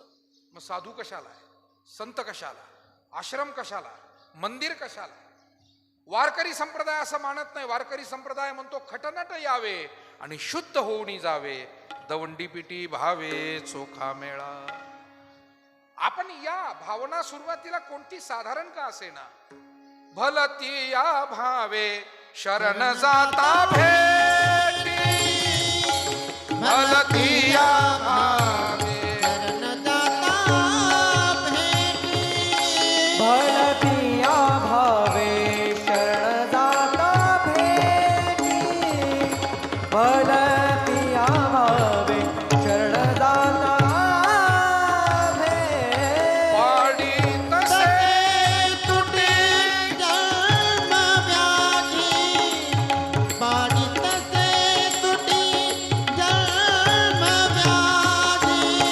न पाहे याती कुळाचा विचार, न पाहे याती कुळाचा विचार. पाडी तसे तुटी जन्मव्याधी, पाडी तसे तुटी जन्मव्याधी.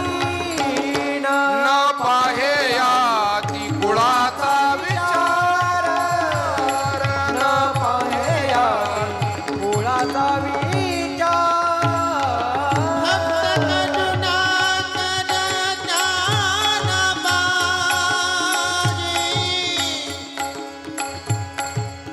भक्त करुणा कर ज्ञाना बाई, भक्त करुणा कर ज्ञाना बाई, भक्त करुणा करुणा कर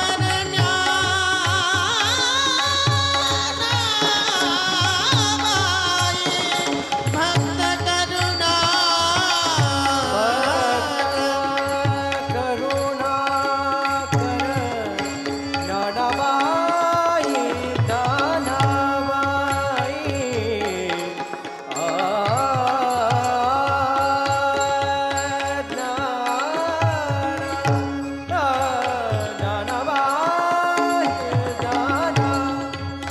ज्ञानाबाई, ज्ञानाबाई,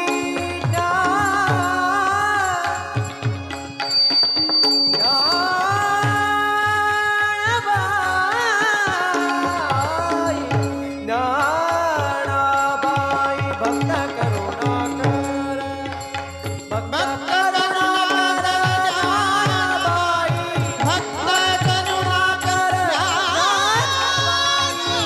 न पाहे याती कुळाचा विचार, न पाहे याती कुळाचा विचार, विचार. पैठणचे शांती ब्रह्म एकनाथ महाराजांचा अभंग आहे आणि माऊली ज्ञानेश्वर महाराजांच्या स्वभावाचं कार्याचं केलेलं त्यांनी वर्णन आहे की आमच्या माऊली ज्ञानोबारायांना कशाही भावनेनं कुणी शरण गेला तरी ते त्याचा अंगीकार करतात, स्वीकार करतात. मी सुरुवातीला नवरात्रीत सप्ताह होताना राळेगणला गेलो कीर्तनाला, बरीच वर्ष झाली आता, त्यानंतर अनेक वेळा जाणं झालं. पण कीर्तनाला गेल्यानंतर आदरणीय अण्णा आणि आम्ही सोबत जेवणाला बसलो आणि मग सहज चर्चा निघाली. त्यांच्याकडे एक शाळा आहे तिथे राळेगणमध्ये. तर विचारलं की अण्णा तुमच्या शाळेत जर आमच्याकडे काही विद्यार्थी ते पाठवायचे असले तर काय पात्रता आहे? तर सन्माननीय पद्मभूषण अण्णासाहेब हजारे यांनी उत्तर दिलं. ते म्हणाले जो मुलगा घरच्यांचं ऐकत नाही, जो अभ्यासात मागे पडलेला आहे, जो थोडासा वाईट काही संगतीत लागलेला आहे, अशांना आम्ही घेतो. ही आमच्या शाळेची प्रायोरिटी. जगावेगळी शाळा मला त्या दिवशी पाहायला मिळाली. नाही तर बहुतेक शाळा 90% मार्क असले तर आणून घाला आणि मग तुम्ही काय हजामती करणार आहे फक्त, आणि मग आम्हाला सांगताय की 100% निकाल लागला. कसल्या बळाया मारताय? अरे घेतानाच 90%च्या वरची पोरं तुम्ही घेता म्हणजे सगळं चांगलं वेचून वेचून तुम्ही समाजातलं घेऊन जाणार आणि पुन्हा तुमच्या बातम्या छापून येणार. वारकरी संप्रदायाला ही शाळा मान्य नाही. वारकरी संप्रदायाला असं वाटतंय समाजातला आस्तिक नास्तिक बरा वाईट प्रत्येकाला चांगला विचार मिळावा आणि प्रत्येकाचं जीवन सुखी व्हावं, म्हणून वारकरी संप्रदाय फक्त आस्तिकापर्यंत पोहोचत नाही, फक्त भाविकापर्यंत पोहोचत नाही, तो समाजातला ज्याला देव मान्य नाही त्याच्यापर्यंतही जातो, ज्याला फारसं देवाधर्माची आवड नाही त्याच्यापर्यंतही जातो आणि त्यालाही सांगण्याचा प्रयत्न करतो. हा खरा प्रयत्न आहे, ही खरी सेवा आहे. आणि म्हणून देव घ्या कोणी, देव घ्या कोणी.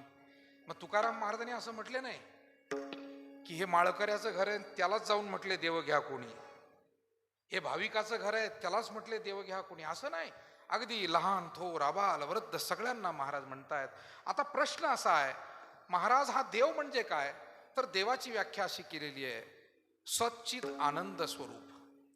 सत म्हणजे सत्य स्वरूप, चित म्हणजेच ज्ञान स्वरूप आणि आनंद म्हणजेच आनंद स्वरूप. जो आनंद स्वरूप आहे, जो ज्ञान स्वरूप आहे, जो सत्य स्वरूप आहे, जो गुण स्वरूप आहे, असा जो कोणी आहे तो देव. तो रामरूप आहे, तो कृष्ण रूप आहे, तो विठ्ठल रूप आहे, तो शिवस्वरूप आहे, देवी स्वरूप आहे.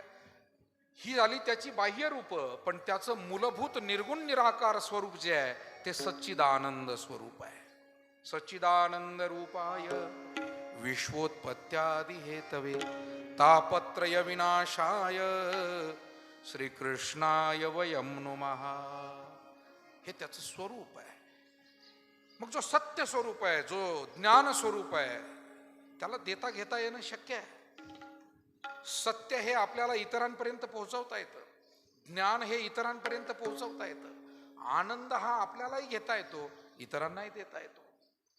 सेवितो हा रस वाटितो अनिका, ही देवाणघेवाण म्हणून देव देता घेता येतो. देव हा सच्चिदानंद स्वरूप आहे. पण महाराज तो तुम्ही देऊ शकता का? महाराज देऊ शकत होते, कारण तेवढा त्यांचा अधिकार होता. त्याचं कारण आहे की संत महात्म्यांनी जन्मच्या जन्म अनेक जन्म जी काही साधना केली, भक्ती केली, तप केलं आणि त्यातून त्यांनी देव आपलासा केलेला आहे. आणि म्हणून देव त्यांचा आज्ञाधारी आहे. ते जाईल, जा म्हणेल तिथे तो जाऊ शकतो आणि राहा म्हणेल तिथे राहू शकतो. कारण देव केला ऋणी रिद्धी सिद्धी वाहे पाणी, होय भक्ती केला तैसा पुरवी धरावी ते इच्छा, जैसा केला तैसा होय धावे सोय धरोनी. आता किती अभंग प्रमाण आपल्याला या दृष्टीनं माहिती आहे, सांगता येते. आणि म्हणून संतांचं तुम्ही अच्युतात्मे निर्धारी, देव तुमचा आज्ञाधारी, तुम्ही म्हणाल त्या ते उद्धरी, एरवी हाती न धरी आनाते. ही नाथ भागवतातली ओवी आहे. नाथ भागवतामध्ये नाथ महाराज म्हणतात की अहो संतजन, तुमचा अधिकार असा आहे, देव तुमचा आज्ञाधारी.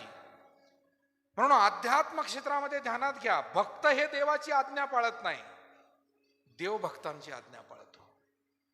घरामध्ये तुमच्या लहान लेकरं आहे आणि प्रत्येक घर त्याच्यामुळे मोठं आनंदी असतं. पहा, आपलं नातवंड आहे, मुलं आहे, मुली आहे.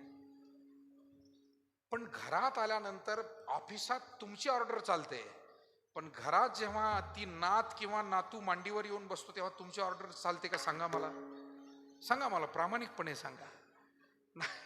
तिथे तुमची ऑर्डर चालत नाही. ती नात जसं म्हणेल तसं करावं लागतं. बाबा मला अमुक पाहिजे, बाबा मला माझ्याशी खेळा. गुरुवर्य नारायणगिरीजी महाराज गोष्ट सांगायचे, मोठा साहेब आणि रविवारची सुट्टी घरी थांबला, पोलीस अधिकारी आहे आणि घरात मोठा अधिकारी आहे, पण त्याची एकुलती एक लाडकी मुलगी आहे आणि ती म्हणली बाबा मला घोडा द्या. आता घोडा आणायचा कुठून घरात? बरं, घोड्यावर एवढं एवढं लेकरू बसणार कसं? पण नादच धरला, रडायलाच लागली ते लेकरू. मग आता घरातल्या घरातच होता. त्यानं काय केलं, तो असा गुडघ्यावर ओनवा झाला आणि आपल्या पाठीवर त्या लेकीला बसवलं. म्हटला तुला घोडा लागतो ना बाळू, बस माझ्या पाठीवर बस. नारायणगिरीजी महाराज इतकं गोड सांगायचे, ते म्हणायचे, त्यांचं एक वाक्य होतं, ते म्हणाले घोडा व्हायला हरकत नाही घरातल्या घरात, पण गाढव होऊ नये.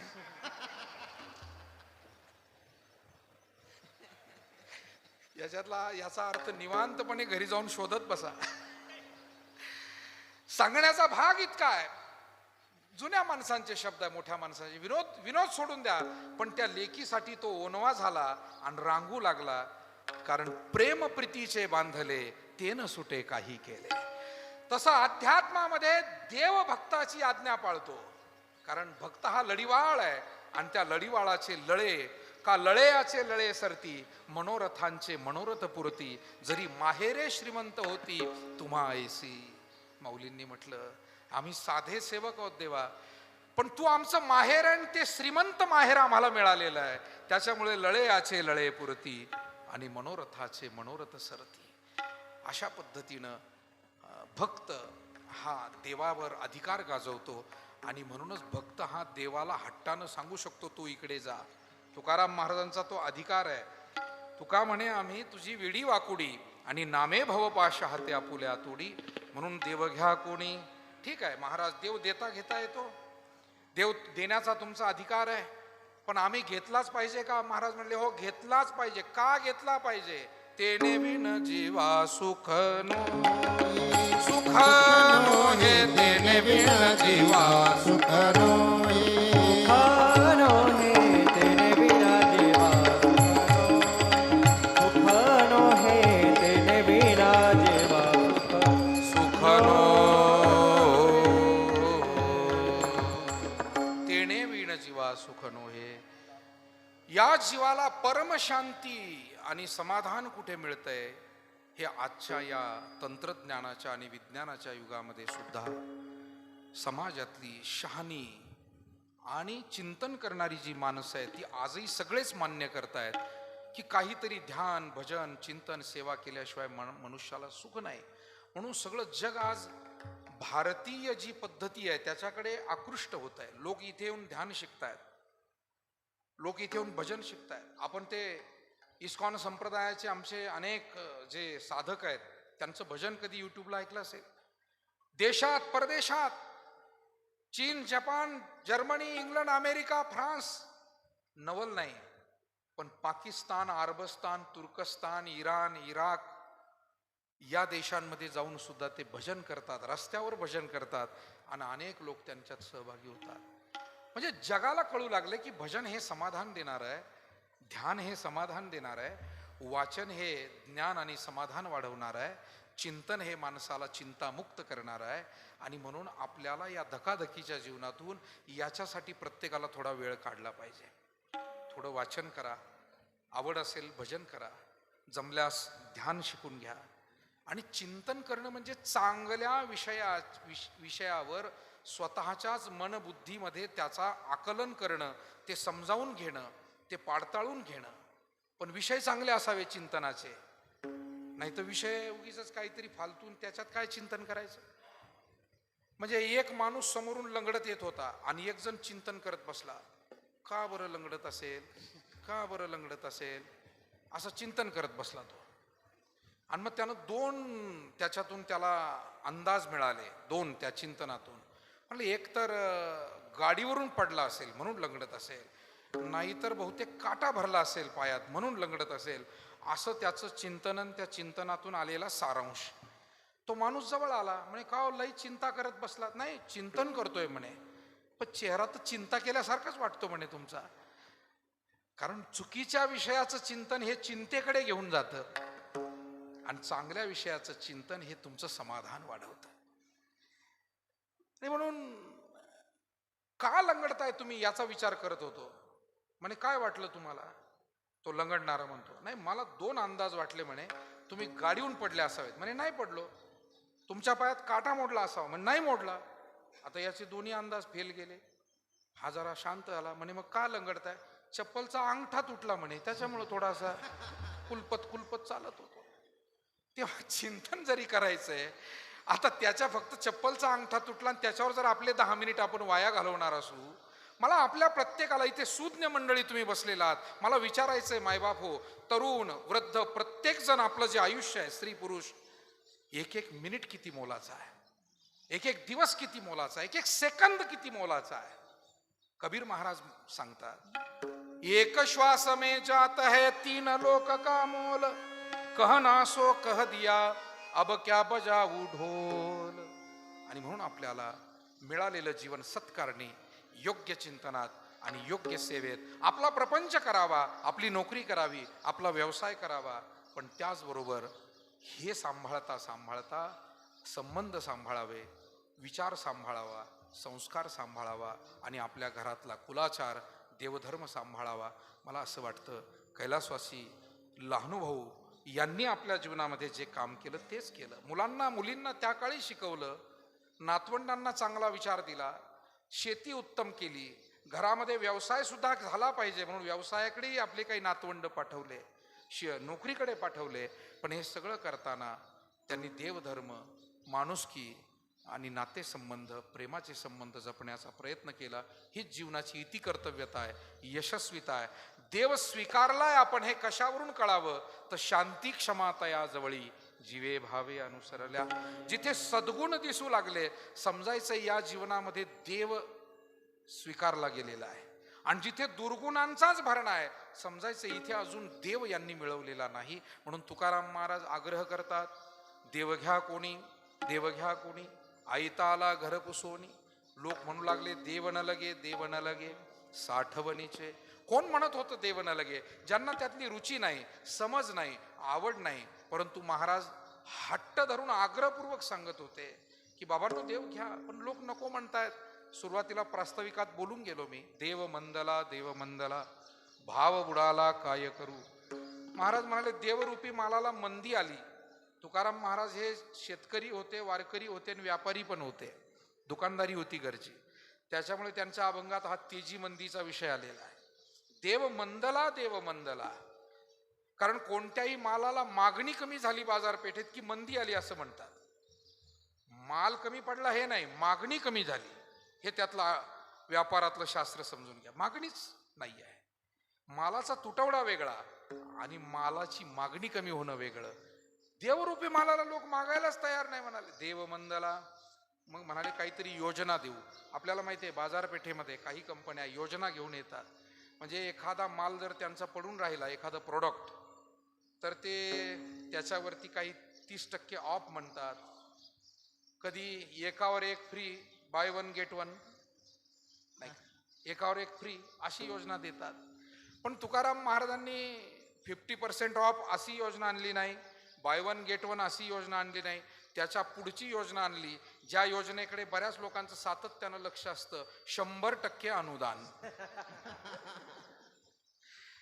अशी 100% अनुदानाची योजना महाराजांनी आणली. या अभंगात महाराज म्हणतात देव घ्या फुका, देव घ्या फुका, न लगे रुका मोल काही. आम्ही आणलेला देव हा फुकट घ्या बाबा, मोफत घ्या. आता काय हरकत आहे, मोफत म्हणलं 100% अनुदान आहे. पण तरी सुद्धा मी आपल्याला सुरुवातीला सांगून गेलो होतो की चांगल्या गोष्टी स्वीकारण्यासाठी माणसाची अंतकरण वृत्ती सुद्धा थोडीफार पवित्र असावी लागते, नाही तर चांगल्या गोष्टी स्वीकारल्या जात नाही. चांगलं वातावरण, आता इथे तुम्ही इतक्या प्रेमानं बसलात, खरं म्हणजे मी पुढे गेलोय आता थांबतो खूप, पण आपण इतक्या प्रेमानं बसलात याच्यासाठी आपलंही अंतकरण साह्यभूत आहे या विषयाला, म्हणून शक्य आहे. ज्याला शक्य नाही तो बसूच शकत नाही, नाही तो येऊच शकत नाही. तो घरीच घड्याळ पाहून येतो, त्या बाबाचं संपू दे मग मी जाईन. आहेत आहेर पाटील माझे पाहुणे, पण त्या बाबाचं एकदा संपू दे, त्याला एकदा तिथून जाऊ दे, मग मी दुपारून जाईल, असं म्हणणारी सुद्धा पुष्कळ माणसं या जगामध्ये आहे. आणि ती आम्हाला, आम्ही निघलो की मग ते भेटत असतात आम्हाला रस्त्यानं. आमचा प्रेमानं रामराम होतो दररोज. अशा बऱ्याच मंडळींचा प्रेमानं आमच्या ओळखीच्या असतात. विनोदाचा भाग सोडा मायबाप हो, परंतु तुम्ही भाग्यवान मंडळी आहात. तुमच्यामध्ये ती सद्भावना आहे, आणि हीच सद्भावना देव घेण्यासाठी, संस्कार घेण्यासाठी आणि सुखाचा अनुभव घेण्यासाठी पोषक आहे. म्हणून तुकाराम महाराज म्हणाले मी सुद्धा दुबळा आहे, भावहीन आहे, पण तो देव माझ्याकडे ठेवून घेतला अभंगाच्या शेवटच्या चरणात. दुबळा तुका भावहीन,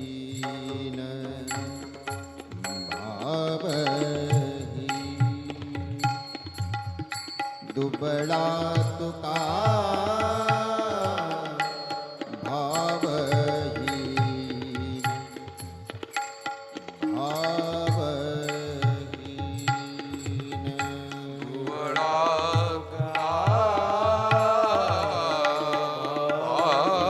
भावहीन,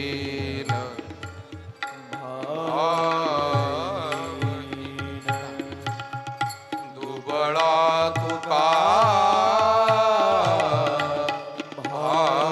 भावहीन,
देवन लगे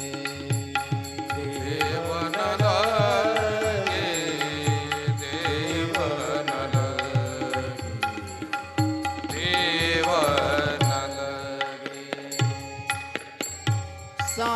साठवणी ते रुदने जागे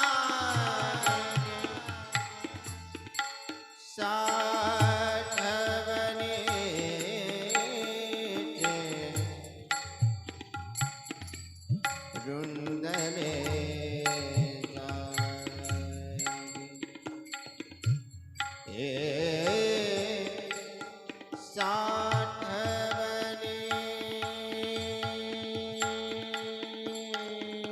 ते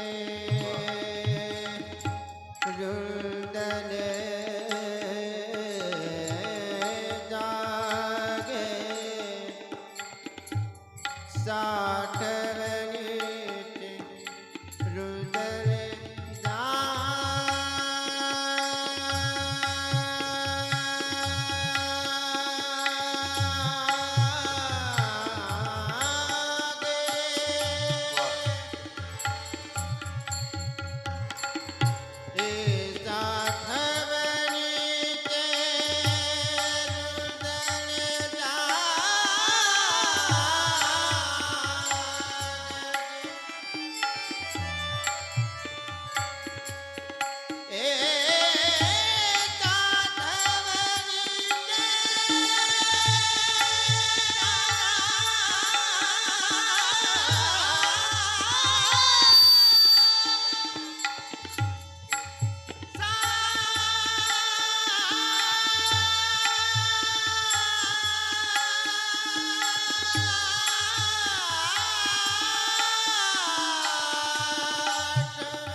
साठवणी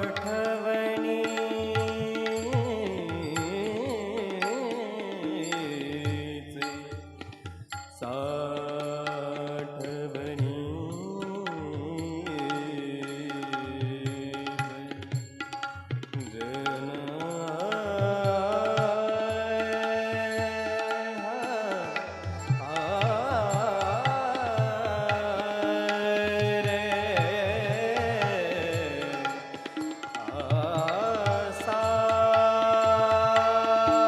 साठवणी रुंद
उधारा देव घेतला ऋण, देव न लगे साठवणीचे रुंदले जागे. तुकोबारायांच्या या अभंगाच्या माध्यमातून केलेली आजची ही संगीत प्रवचन रूपी सेवा कैलासवासी लहानू त्र्यंबकराव आहेर आपल्या वाकडी गावातील आणि परिसरातील एक अत्यंत आदरणीय व्यक्तिमत्व होऊन गेलं आणि त्यांनी आपल्या जीवनामध्ये देवधर्म परमार्थ शेती शिक्षण व्यवसाय या सगळ्या गोष्टी समजून घेतलं. स्वतः ते मुंबईला जाऊन येऊन काही व्यापाराच्या गोष्टी करत होते. म्हणजे त्या काळात इतकं धाडस आणि जुन्या काळामध्ये हे असणं हे विशेष होतं आणि ती सगळी नातवंड आजही त्या सगळ्या आठवणी सांगतात. तेव्हा त्यांनाही भावपूर्वक आदरांजली अर्पण करतो. या परिवारातील त्यांची मुलं श्री रघुनाथराव, जगन्नाथराव, बाळासाहेब, त्यांच्या दोन्ही मुली राहीबाई, जिजाबाई, त्यांच्या बहीण पार्वताबाई, सर्व विशेष करून या परिवारातल्या सुना, नातवंड, नातसुना आणि सर्व परिवार आज या कार्यक्रमाच्या निमित्तानं आवर्जून उपस्थित राहिलेले आमची सर्व गुणीजन, भजनी मंडळी, गावातील भजनी मंडळातील सर्व प्रमुख, आदरणीय शिवाजी तात्या लहारे, आदरणीय भाऊसाहेब पाटील शेळके, आदरणीय राजेंद्र पाटील लहारे, आदरणीय गोरे पाटील, माझ्या समोर बसलेली सर्वच विविध क्षेत्रातील मान्यवर मंडळी, आपण सर्वजण या ठिकाणी उपस्थित आहात. आपल्या सर्वांच्या वतीनं आमचे गजाननरावजी डोकचवळे पाटील असतील, अनेक स्नेही मंडळी, वडीलधारी मंडळी, विविध क्षेत्रातील मान्यवर आणि विशेष करून मोठ्या संख्येनं उपस्थित आमचा सर्व तरुण वर्ग, माता भगिनी, सर्वांनाच धन्यवाद देतो. आपल्या सर्वांच्या वतीनं आदरांजली अर्पण करतो आणि कैलासवासी लहानू त्र्यंबकराव आहेर यांचे आशीर्वाद या परिवाराला राहावेत आणि पुढील काळात सुद्धा या परिवाराची वाटचाल उत्कर्षमय, आनंदमय, भक्तिमय व्हावी एवढी प्रार्थना करून या ठिकाणी थांबतो. हेचे दान दे गा देवा तुझा विसर गुण गायन आवडी, गुण गायन आवडी हेचे माझे सर्व जोडी, गुण गायन आवडी. न लगे मुक्ती आणि संपदा संत संग देई सदा, तुका म्हणे गर्भवासी सुखे घालावे आम्हासी.